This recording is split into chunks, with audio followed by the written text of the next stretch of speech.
My surgeon spoke 6 words that made my entire family go silent. She saved my daughter's life. My sister still had my crutch in her hand, and I was still on the floor where she'd thrown me, but suddenly, nobody was laughing anymore. Let me tell you about the day my family discovered who I really was.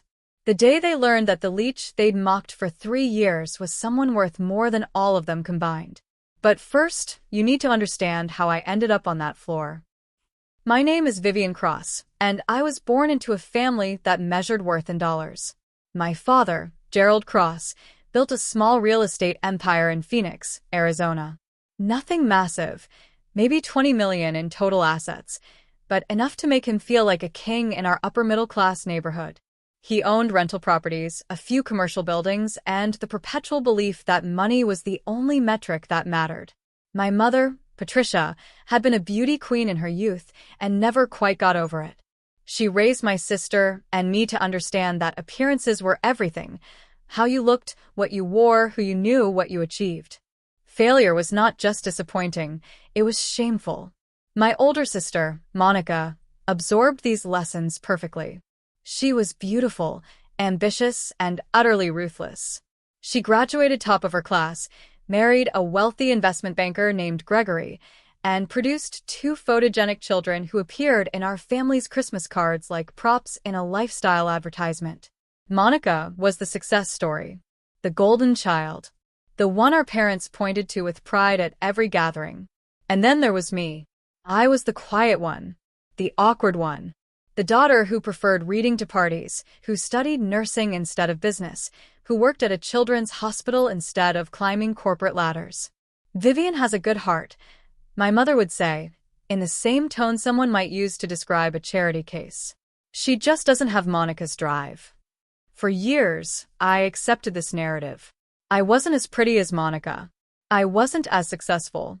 I wasn't as worthy of attention or praise. I was just Vivian, the lesser daughter, the afterthought, the family member who showed up at gatherings and sat in the corner while Monica held court. Then the accident happened, and everything changed. 3 years ago, I was driving home from a double shift at Phoenix Children's Hospital. It was 2 a.m. I was exhausted but alert. You learn to function on minimal sleep in pediatric nursing. The roads were empty. The radio was playing some late-night talk show I wasn't really listening to. I was thinking about a patient, a 6-year-old named Marcus who was recovering from his 3rd heart surgery. I never saw the drunk driver coming. He ran a red light at 60 miles per hour and T-boned my Honda Civic on the driver's side. The impact was like being hit by a train. Glass exploded everywhere. Metal screamed and crumpled. I remember the sound of my own bones breaking, a sickening crack that I felt more than heard. The car spun 3 times before slamming into a light pole. I was pinned in the wreckage, my left leg trapped under the dashboard, my back twisted at an angle that sent white-hot pain shooting through my entire body. I was conscious the whole time. 45 minutes of lying in the dark, smelling gasoline, feeling blood drip down my face, listening to the sirens getting closer, but not close enough. I thought about Marcus, about whether anyone would tell him why his favorite nurse didn't come to say goodbye. I thought about my mother, about how she would react when she got the call. I thought about death, and whether this was how I would go, alone, in pain, on an empty road at 2 a.m. The firefighters who cut me free said I was lucky. The drunk driver had died on impact. Another few inches, and I would have too. I spent 3 weeks in the ICU. 3 months in the hospital total, through multiple surgeries and complications and setbacks. Another 6 months in rehabilitation, learning to walk again, with a leg that had been shattered in 4 places and a spine that had 3 compressed vertebrae. The physical therapy was brutal. Some days I made progress. Other days I lost ground. There were moments when I wanted to give up, when the pain was so overwhelming and the future seemed so hopeless that I couldn't imagine going on.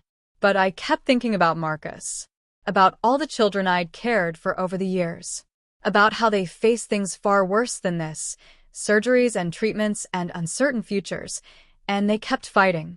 If a 6-year-old with a broken heart could be brave, so could I. The doctors told me I was lucky to be alive. They also told me I would probably need a crutch or cane for the rest of my life. The nerve damage was too extensive. My leg would never support my full weight again. I accepted this. I adapted. I learned a new way of moving through the world. My family's response to my accident was educational. My parents visited twice during my hospitalization, once when I was in the ICU and barely conscious, and once when I was transferred to rehab. Both visits lasted less than an hour. My mother spent most of the time looking at her phone. My father asked 3 questions about my insurance coverage and whether I had a lawyer for the lawsuit. Neither of them asked how I was feeling. Neither of them held my hand. Monica didn't visit at all. She sent flowers with a generic card. Get well soon. M&G. That was it. An entire lifetime of being her sister, and she couldn't be bothered to drive across town to see me lying in a hospital bed. When I was finally discharged, I moved into a small apartment near the hospital. I couldn't afford much. My savings had been wiped out by medical bills that insurance didn't cover, and my disability payments barely cover rent and food. I sold my car. I sold most of my furniture. I learned to live on rice and beans and whatever vegetables were on sale. I also couldn't return to floor nursing. Standing for 12-hour shifts was impossible with my leg. The constant movement, the rapid responses to emergencies, the physical demands of the job, all of it was beyond my capabilities now. For 6 months, I collected disability and wondered if my career was over. If my life was over in any meaningful sense. I had become exactly what my family always believed I was: a burden, a failure, someone who couldn't contribute. Then I got a call that changed everything. Dr. Marcus Webb was one of the top pediatric surgeons in the country. He worked at Phoenix Children's Hospital, specializing in complex cardiac cases. The children no one else could save, the surgeries no one else would attempt. I'd worked with him a few times before my accident. He was brilliant but difficult, demanding perfection from everyone on his team. Most nurses found him intimidating. I found him fascinating. His call came on a Tuesday morning. Vivian Cross? Yes. This is Marcus Webb. I heard about your accident. I'm sorry. I waited. Dr. Webb wasn't the type to make sympathy calls. I also heard you're not returning to floor nursing. Is that correct? My leg. I know about your leg. I'm not asking you to stand for 12 hours. He paused. I'm starting a new program. Complex pediatric cardiac cases, long-term care coordination. I need someone who understands both the medical and emotional aspects, someone who can work with families through months or years of treatment. You're offering me a job? I'm offering you an interview. Tomorrow at 10 a.m. My office. He hung up before I could respond. I went to the interview. Then I went to a second interview. Then I met with the hospital administration, the department heads, and Dr. Webb's existing team.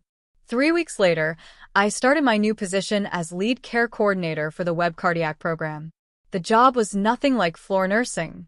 Instead of rushing between patients, I managed cases from diagnosis through recovery, sometimes years of contact with a single family. I coordinated appointments, navigated insurance nightmares, connected families with resources, and served as the consistent human presence in their children's medical journeys. I discovered I had a talent for it. All those years of being overlooked, of watching from the corners, had taught me to observe, to listen, to notice what people needed even when they couldn't articulate it themselves. Parents who were terrified and overwhelmed found comfort in my calm presence. Children who were scared of hospitals warmed to me because I treated them like people, not patients. Insurance companies that stonewalled other coordinators found that I didn't give up. I called back again and again, armed with documentation and precedents, until they approved the coverage. I was good at it. Really good. Within a year, our patient satisfaction scores were the highest in the hospital. Within 2 years, families were specifically requesting our program. Dr. Webb started bringing me to conferences, citing our care coordination model as a reason for improved outcomes. He introduced me to colleagues, recommended me for awards, championed my work at every opportunity. My salary increased, then increased again. By the 3rd year, I was making more money than I ever had as a floor nurse, and I was also receiving bonuses based on program performance. But I didn't tell my family any of this. The case that changed everything, the one Dr. Webb would later describe at my father's birthday party, involved his own daughter. Emma Webb was 14 when she was diagnosed with a complex congenital heart defect that had somehow gone undetected her entire life. She collapsed during a soccer game, was rushed to the ER, and within hours, the diagnosis was confirmed. She needed emergency surgery within the week or she would die. Dr. Webb was one of the top pediatric cardiac surgeons in the country. He had saved hundreds of children, but he couldn't operate on his own daughter. The ethical conflicts and emotional stakes made it impossible. He had to trust her care to his colleagues while he waited helplessly like any other parent. That was bad enough. But then the insurance company denied coverage. They claimed Emma's condition was a pre-existing condition because the defect had technically been present since birth, even though it had never been diagnosed. It was a technicality, a loophole, a heartless bureaucratic decision that could cost a child her life. The Webbs had money. They could pay out of pocket $800,000 or more for the surgery and follow-up care. But Dr. Webb refused to accept the insurance company's ruling because he knew that thousands of other families in the same situation couldn't afford to pay. If this precedent stood, children would die. That's when I got involved. I worked 72 hours straight. I barely slept. I read every insurance regulation, every state policy, every legal precedent I could find. I discovered a case from 3 years earlier where a similar denial had been overturned based on a technicality in Arizona's healthcare coverage laws. I filed an emergency appeal. I coordinated with lawyers. I called the state insurance commissioner's office and the governor's healthcare liaison and 3 different patient advocacy organizations. I made so much noise that the insurance company's legal team finally called me directly, trying to make me go away. I didn't go away. I got louder. The appeal was approved 6 hours before Emma's scheduled surgery. Not just for Emma, for every patient in Arizona with a similar condition. The insurance company was forced to revise its policy statewide. Emma's surgery was successful. She recovered fully. She's now 16, back on the soccer field, planning to study medicine when she goes to college. I didn't expect anything in return. I was just doing my job, being the advocate that every family deserves, but few actually have. Dr. Webb thanked me, of course. He gave me a bonus and a glowing performance review. But I didn't know until much later how deeply that case had affected him. How he'd told his wife that I was the best medical professional he'd ever worked with. How he'd started turning down lucrative job offers from other hospitals because he didn't want to leave a program that had someone like me in it. I was just doing my job. But to him, I was family. Why didn't I tell my parents and sister about any of this? At first, it was pride. After the accident, when they'd barely bothered to visit, I didn't want to give them anything. Not my success, not my struggles, not any part of my new life. They'd made it clear that I wasn't worth their time when I was suffering. Why should they share in my recovery? But over time, it became something else. It became a test. My family only valued people for what they could provide: money, status, connections. If they believed I was struggling, barely surviving, dependent on disability payments and charity, how would they treat me? I got my answer at every family gathering. "Still limping along, Vivian?" my father would ask, always finding his own joke hilarious. "Maybe you should move back home," my mother would suggest, with a sigh that made it clear this was a burden she didn't want. "We have that guest house. You could help around the property, earn your keep." Monica was the worst. "It must be hard," she would say, her voice dripping with false sympathy, "watching everyone else succeed while you're just stuck."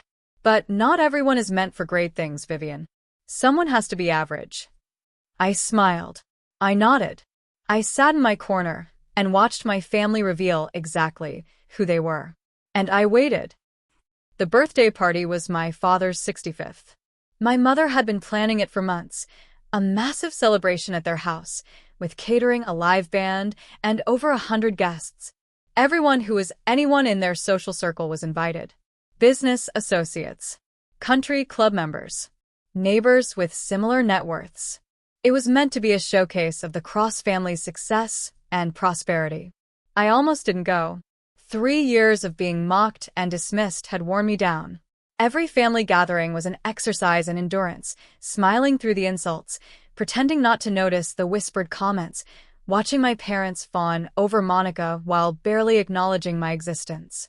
But something told me this gathering would be different. Maybe it was intuition. Maybe it was fate.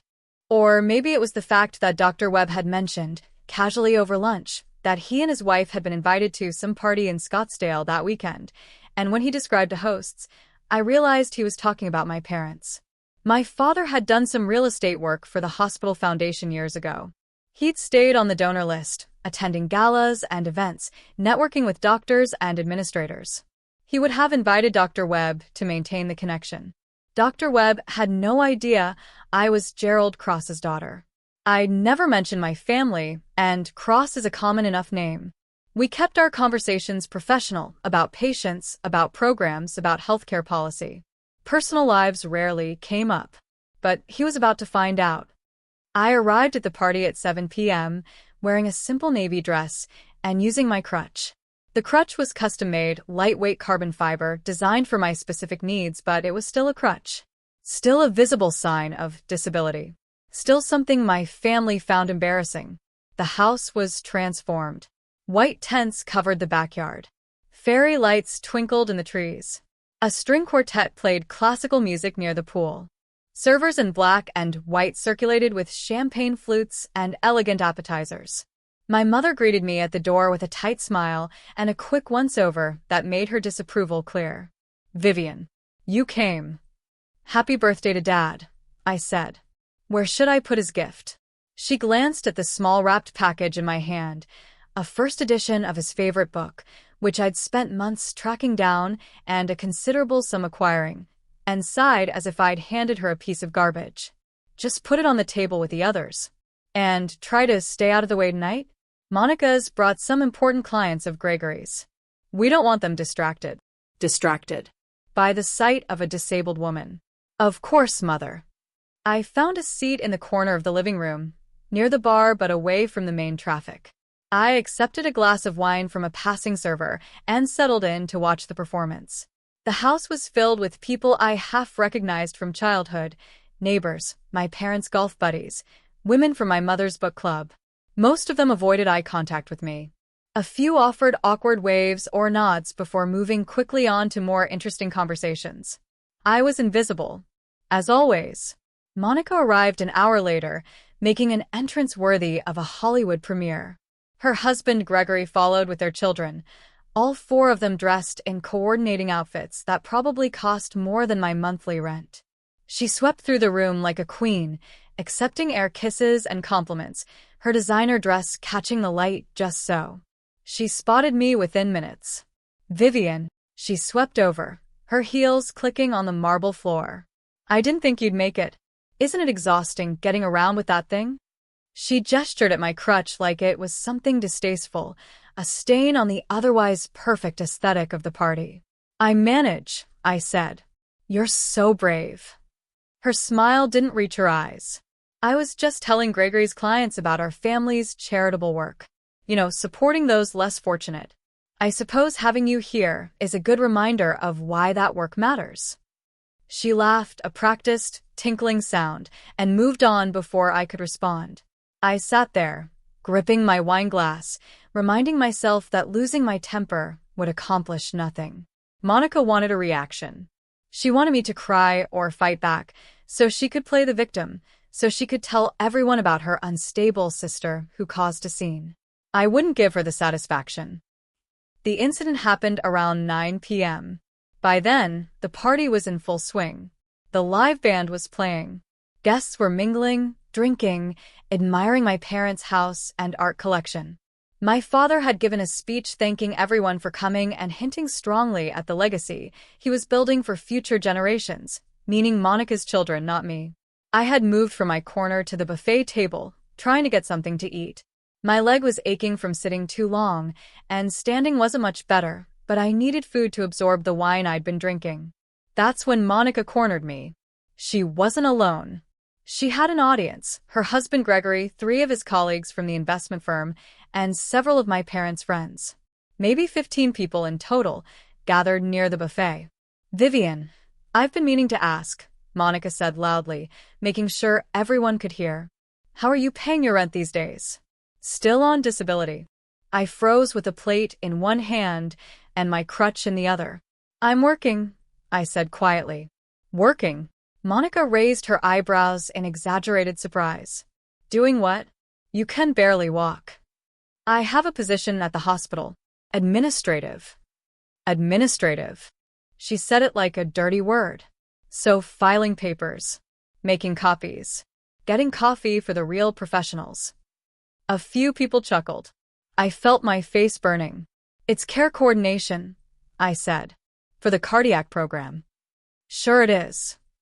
Monica took a step closer. Vivian, we all know what's really going on. You've been milking that accident for 3 years. Poor Vivian, so injured, so helpless. Meanwhile, the rest of us are carrying this family's reputation. Monica. No. Her voice had turned hard. I'm tired of pretending. Everyone here knows you're a leech. You can barely contribute to a birthday gift, let alone anything else. Dad's been talking about updating his will, and frankly, I don't see why you should get anything when you've given nothing back. The crowd had grown. People were watching now, drawn by the raised voices. I could see my mother at the edge of the group, making no move to intervene. My father stood beside her, looking uncomfortable but silent. I don't want anything from Dad's will, I said, my voice shaking. I just want… What? Sympathy? Attention? Monica grabbed my crutch, actually grabbed it, ripped it right out of my hand. Stop faking it, Vivian. You've been using this thing as a prop for years. You're just leeching off everyone's guilt. Without my crutch, I couldn't balance. My damaged leg buckled immediately. I hit the floor hard, my plate shattering beside me, food scattering across the tiles. Pain shot through my hip and spine, the vertebrae that had never fully healed screaming in protest. Someone laughed. Then someone else. Within seconds, half the room was chuckling at the sight of me sprawled on the ground, struggling to get up. Monica stood over me, my crutch still in her hand, a triumphant smile on her face. See? She can't even stand on her own. Literally. And we're supposed to believe she has a real job. I looked up at my father, at my mother, at the dozens of faces watching my humiliation. Nobody moved to help me. Then a voice cut through the laughter. What is happening here? The crowd parted, and Dr. Marcus Webb stepped forward. He was wearing an expensive suit, holding a glass of scotch, and his face bore an expression I'd seen many times in the operating room, cold, precise fury. His wife, Elena, stood behind him, her hand over her mouth in shock. Monica turned, still holding my crutch, her smile faltering slightly when she saw the distinguished-looking man approaching. Oh, hello. Are you one of Daddy's business associates? I'm Monica, the eldest daughter. This is just a little family matter. I know who you are. Dr. Webb's voice was ice. I asked what is happening. My sister was making a scene, Monica said, gesturing down at me dismissively. She does this. Plays the victim. Uses her disability to get attention. Dr. Webb looked at me on the floor. Then he looked at Monica. Then he looked at the crutch in her hand. You took her crutch. She doesn't need it. She's faking. She's not faking anything. Dr. Webb set down his scotch on a nearby table. She has permanent nerve damage in her left leg from a drunk driving accident 3 years ago. She also has 3 compressed vertebrae that will cause her chronic pain for the rest of her life. She uses that crutch because without it, she cannot walk. Monica's smile was completely gone now. How would you know? Because I'm her employer. The room went dead silent. Dr. Webb extended his hand to me. I took it, and he helped me to my feet, steadying me while his wife retrieved my crutch from Monica's suddenly limp grip. What? My mother's voice came from somewhere in the crowd. Vivian works for you? Vivian doesn't just work for me. Dr. Webb's voice carried across the entire room. She runs the care coordination program for my surgical team. She's responsible for hundreds of families going through the worst experiences of their lives. She's the reason our survival rates are the highest in the country. She's the reason parents trust us with their children. He paused, looking directly at Monica. And 3 months ago, she saved my daughter's life. The silence was absolute. Your daughter? Gregory asked weakly. My daughter Emma was diagnosed with a congenital heart defect at 14. She needed emergency surgery. The insurance company denied coverage, claiming it was a pre-existing condition. Dr. Webb's jaw tightened at the memory. We had the money to pay out of pocket, but thousands of families don't. I was ready to operate anyway. Figure out the billing later. He looked at me with something I'd never seen in his eyes before, something beyond professional respect. Vivian spent 72 hours on the phone with insurance adjusters, hospital administrators, and lawyers. She found a precedent from a case 3 years earlier. She filed an emergency appeal and won. Not just for Emma, for every patient in Arizona with the same condition. She changed state policy while my daughter was in pre-op. I was just doing my job, I said quietly. You were doing far more than your job. Dr. Webb turned back to the crowd. Do you know what Vivian's salary is? Do you have any idea how valuable she is to our program? Nobody answered. She makes $340,000 a year. She received a $50,000 bonus last quarter for patient outcome improvements. She's been recruited by 3 other hospitals in the past year, Johns Hopkins, Cleveland Clinic, and Stanford. She turned them all down because she believes in the work we're doing here. My mother made a strangled sound. 340,000, my father repeated, as if the number didn't make sense. Plus benefits, research funding, and conference travel. Dr. Webb smiled grimly. Your daughter isn't a leech, Mr. Cross. She's one of the most valuable medical professionals in this state. She just never told you because he glanced at Monica, at my parents, at the crowd that had been laughing moments ago. I imagined she had her reasons. The party didn't recover. Within 30 minutes, most of the guests had made their excuses and left. The band stopped playing. The caterers started cleaning up. What was supposed to be a celebration of my father's success had become something else entirely, a revelation of what the Cross family was really like behind closed doors. My father cornered me in the kitchen while I was getting ice for my hip. Vivian, why didn't you tell us? I looked at him. This man who had visited me twice in 3 months of hospitalization, who had joked about my limp for years, who had stood silent while my sister called me a leech and threw me to the ground. Would it have mattered? Of course it would have mattered. Why? Because I make money now. I shook my head. 3 years ago, I was lying in a hospital bed wondering if I'd ever walk again. You visited twice. Mom complained about parking. Monica sent flowers with a card she didn't even sign herself. We were busy. Everyone's busy, Dad. That's not the point. I limped past him toward the door. The point is that I spent 3 years being treated like garbage by my own family. Not because of anything I did wrong, but because you all decided I wasn't successful enough to deserve basic respect. Vivian, wait. No. I turned back. You want to know the real reason I didn't tell you about my job? Because I wanted to see how you'd treat me when you thought I had nothing. And now I know. I walked out of the kitchen and found Dr. Webb and Elena waiting in the foyer. Can we give you a ride home? Elena asked gently. Please. As we walked to their car, Monica came running out the front door. Vivian. Wait. You can't just leave. We need to talk about this. I didn't stop. Vivian. Monica's voice cracked. I'm sorry, okay? I didn't know. I turned around one last time. That's the problem, Monica. You didn't know because you never asked. You never cared. For 3 years, you've treated me like an embarrassment, a burden, a leech. And now that you know I'm successful, suddenly you want to talk. I was wrong. Yes. You were. I opened the car door. But the worst part isn't that you were wrong about my job or my salary. The worst part is that you were wrong about who deserves respect. You thought I was worthless because I was struggling. You thought it was okay to mock me, belittle me, rip my crutch out of my hand in front of 100 people because you thought I didn't matter. I got into the car. I mattered the whole time, Monica. You just couldn't see it. Dr. Webb pulled out of the driveway, and I didn't look back. The aftermath was predictable and relentless. Within minutes of Dr. Webb's revelation, I could see the phones coming out. People texting, calling, sharing the scandal in real time.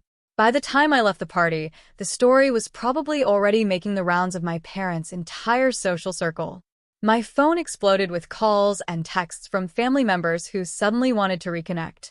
Relatives I hadn't heard from in years were suddenly reaching out with messages like, "Thinking of you," and "We should catch up." Cousins who had snickered at Monica's jokes about my disability now wanted to meet for lunch. My mother left voicemails crying about misunderstandings and family bonds. She called 7 times the first night alone, each message more desperate than the last. "Vivian, please, we need to talk. This is all just a terrible mistake. You know how your sister gets. She didn't mean any of it." She didn't mean it. The family's default excuse for Monica's cruelty deployed once again. My father sent emails asking if we could start fresh and hinting that his will was still being revised. He'd always communicated best in writing. It allowed him to be strategic, to revise and edit until every word served his purposes. Now those purposes included convincing his suddenly valuable daughter to forgive and forget. Gregory, Monica's husband, reached out separately, which surprised me.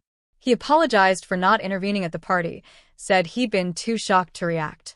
He also mentioned, casually, that his firm was looking for healthcare partnerships, and maybe there was an opportunity for mutual benefit there.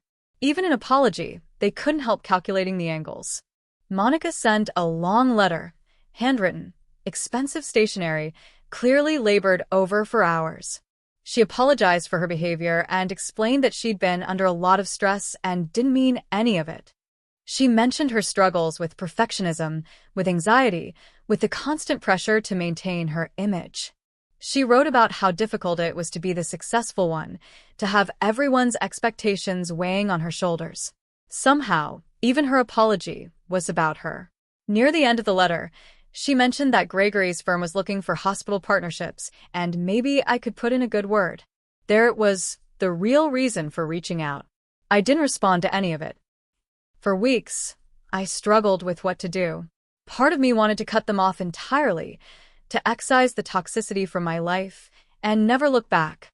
They had shown me who they were, repeatedly, for years. Why should one evening of exposure change anything? But another part of me, the part that had chosen nursing, that had dedicated my life to caring for people in their worst moments, wondered if there was something worth saving. It was Elena Webb who helped me find clarity. We had lunch together one Saturday, ostensibly to discuss a family support initiative for the cardiac program. But the conversation quickly turned personal. "Can I ask you something?" Elena said. "About your family?" "Of course. Do you think they're capable of changing?" I thought about it for a long moment. I think people can always change. But change requires acknowledging what you did wrong. My family, they're sorry they got caught. They're sorry they were embarrassed. I don't know if they're actually sorry for how they treated me. Elena nodded slowly. "When Marcus told me what happened at that party, I wanted to drive back and give your sister a piece of my mind. But he said something that stuck with me." "What?" He said, "The best revenge isn't making them suffer. It's making yourself happy despite them." I let that sink in. "Your family spent years making you feel worthless," Elena continued. "They were wrong. You know they were wrong. And now the whole world knows they were wrong." She smiled. "So, what do you want to do with that?" I didn't have an answer that day, but I thought about it for weeks afterward. 6 months after the birthday party, I made my decision. I invited my parents and Monica to dinner at a neutral location, a nice restaurant downtown. I made it clear this was not a reconciliation. It was a conversation. They all showed up, looking nervous. Monica had lost weight and developed dark circles under her eyes. My mother's hands trembled slightly when she reached for her water glass. Even my father, usually so confident, seemed diminished. "I want to say a few things," I began, once we'd ordered. "And I need you to listen without interrupting." They nodded. What happened at Dad's birthday was the result of years of behavior. Years of comments, jokes, dismissals. Years of treating me like I was less than human because I wasn't successful in the way you define success. "Vivian," Monica started. I said no, interrupting. I waited until she closed her mouth. I'm not here to punish you. I'm not going to sue you or publicly shame you or try to destroy your reputations. That's not who I am. Relief flickered across their faces. But I'm also not going to pretend nothing happened. I'm not going to go back to sitting in the corner at family gatherings while you mock me. I'm not going to pretend we're a happy, normal family for the sake of Christmas cards and Instagram photos. The relief faded. So here's what's going to happen. I'm willing to have a relationship with you, but on my terms. That means no more comments about my disability, my career, my life choices, or my worth. It means treating me with the same basic respect you'd give a stranger on the street. It means acknowledging genuinely that what you did was wrong, not because you got caught, but because it was cruel. I looked at each of them in turn. If you can do that, we can start rebuilding. It will take time. It will take effort, but I'm willing to try. I paused. If you can't do that, if you're only here because you're embarrassed or because you want access to my connections or my money, then this dinner is our last conversation. I'll send birthday cards and Christmas presents, but I won't come to gatherings. I won't pretend we're close. I'll be a relative you see in photos and nothing more. Silence. My mother was crying quietly. My father looked like he'd aged 10 years. Monica stared at her plate, unable to meet my eyes. I want to try, my mother finally whispered. I want to be better. So do I, my father said hoarsely. Everyone looked at Monica. For a long moment, she didn't speak. Then she looked up at me, with tears streaming down her face. I was jealous of you, she said. I've always been jealous of you. I blinked. What? You were always so kind. So genuine. People loved you because of who you were, not what you achieved. I had to fight for everything, the grades, the awards, the husband, the children. And it was never enough. There was always someone doing better, someone with more. She wiped her eyes. When you got hurt, I was relieved. I know how horrible that sounds, but it's true. For once you were struggling and I wasn't. For once, I could feel superior without having to earn it. Monica, I'm not asking you to forgive me. She shook her head. I'm just trying to explain. What I did at Dad's party was unforgivable, but it didn't come from nowhere. It came from years of hating myself and taking it out on you. She reached across the table and took my hand. I want to try. I want to be the sister you deserve. I don't know if I can be, but I want to try. Epilogue. That was 2 years ago. Things aren't perfect with my family. They probably never will be. Years of damage don't disappear because of one honest conversation. But we're making progress. My mother calls every Sunday now, not to complain or criticize, but to ask how I'm doing. Really ask. She started going to therapy, working through her own issues with self-worth and appearance. My father apologized to me publicly at a family gathering last Christmas. He stood up in front of everyone, told the story of what happened at his birthday party, and took full responsibility for creating a family culture where that behavior was acceptable. It was awkward and uncomfortable and probably the bravest thing I've ever seen him do. Monica and I have lunch once a month. We're not close yet. Trust takes time to rebuild. But we're getting to know each other as adults, without the competition and resentment that poisoned our relationship for decades. She's in therapy too. She's learning that her worth isn't determined by her achievements. As for me, I'm still at Phoenix Children's Hospital. Dr. Webb promoted me to Director of Family Services last year, overseeing care coordination for the entire pediatric department. My salary went up.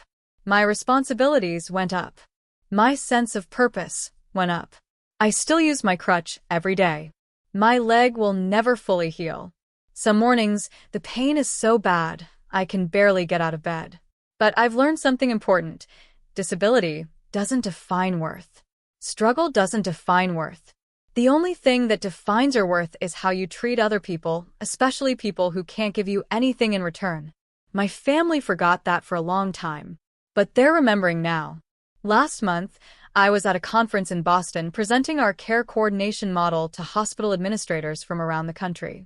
During the Q&A, someone asked what had inspired my approach to patient care.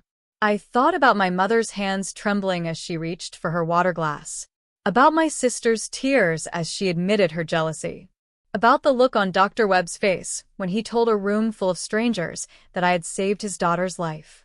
I learned early that everyone is going through something you can't see, I said. Everyone is carrying pain they don't talk about. The only thing we can control is whether we make that pain worse or better. The audience nodded. The moderator moved to the next question. But I kept thinking about that answer long after the conference ended. Everyone is carrying something. Some people carry crutches. Some people carry jealousy. Some people carry decades of regret for the way they treated someone they were supposed to love. The question isn't whether you're carrying something heavy.